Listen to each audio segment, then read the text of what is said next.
My name is Kaylie White. I am a third-year paleobiology student at the University of Saskatchewan. I am an artist in my free time, and I also really love music and dance.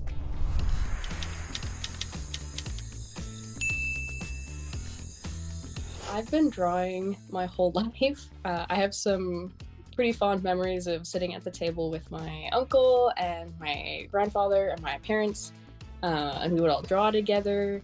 Little 3-year-old me was like filling in my uncle's really good drawings with scribbles, and then I just never stopped. So I kept going and kept going, and I was very fortunate. My parents were very supportive of my art career. They both have like an artistic eye, so I can always ask them for help if I need.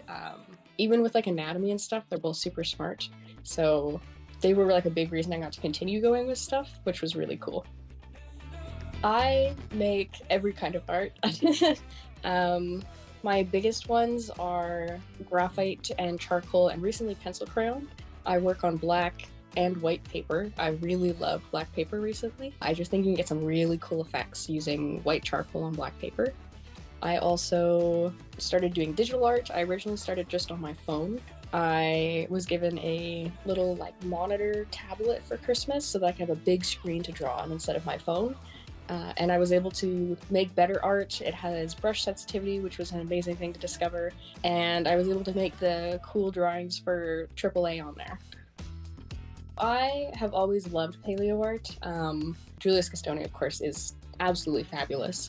I love the drawings with bones and stuff. I like drawing bones myself. And Scott Hartman, he is just phenomenal. I love both of them. They're very different artists, of course. And I kind of grew up with them primarily. They're in a very big sphere. Henry Sharp does amazing paleo art, so I see lots of his stuff. KT Lindbald is really amazing as well. They're all influences of mine.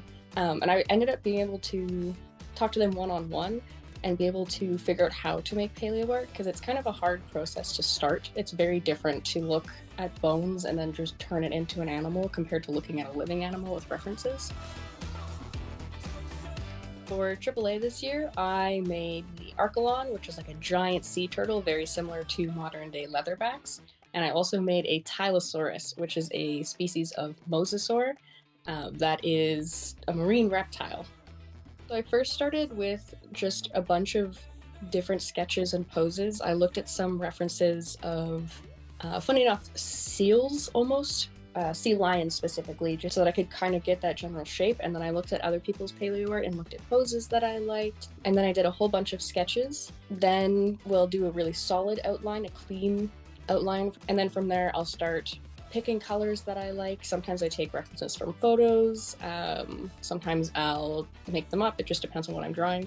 And then once I have my solid base colors, I just start adding crazy amounts of detail.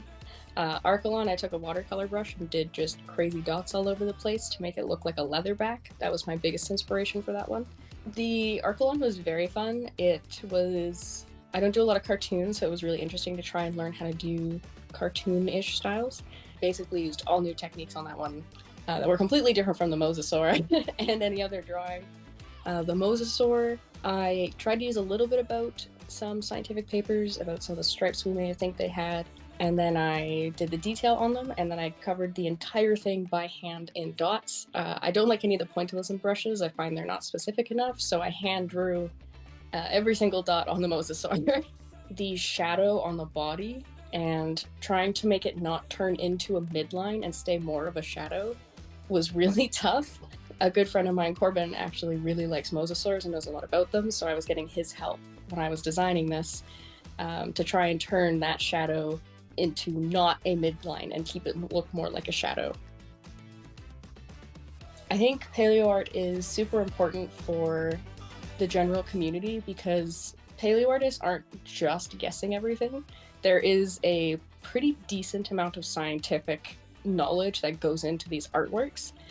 Colors, of course, we know some of them, but we do guess some colors. Some maybe like little add-ons we may not know. The pattern on my Triceratops drawing that I did and the mosasaur and the Archelon were guessed. But for the Triceratops, we do know that they had larger scales surrounded by smaller scales, so there is some reality amongst what you're putting together. And I just think being able to see these creatures as they were, as animals, instead of our big 3D movie monsters is just really cool and really important for the public to to see. I didn't actually start making paleoart until I was 18, 19.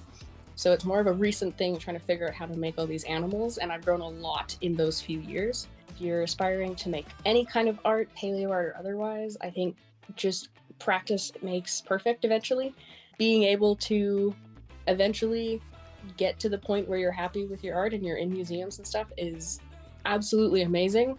Just keep working on your own style, keep working on your own skill. Yeah.